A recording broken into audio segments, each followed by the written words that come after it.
চিংড়ির শ্বাসঅঙ্গ হলো বহিঃফুলকা। মানব হৃৎপিণ্ডের বাম অলিন্দের কাজ হলো অক্সিজেন সমৃদ্ধ রক্ত গ্রহণ করা। একটি নিউরো হরমোন হলো, এটার অ্যান্সার হবে অক্সিটোসিন। অপটিক স্নায়ু হলো সংবেদী স্নায়ু।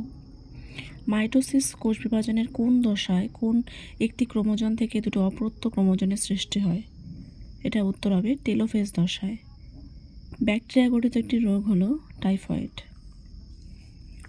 প্রশ্নোত্তরে আমি যেগুলো ইম্পর্টেন্ট সেগুলোই বলছি, বাকিগুলো তোমরা দেখে নিও। কোন ধাতব মৌল হিমোগ্লোবিন গঠনে সাহায্য করে? আয়রন বা লোহা। ভিটামিন এর ভিটামিনের নাম কি? Beta carotene. মায়োটম পেশি কি? নালীপথ। মানবদেহে করটিক স্নায়ু সংখ্যা কত? 12 জোড়া। প্রথম আবিষ্কৃত হরমোনটির নাম কি? সিক্রিটিন।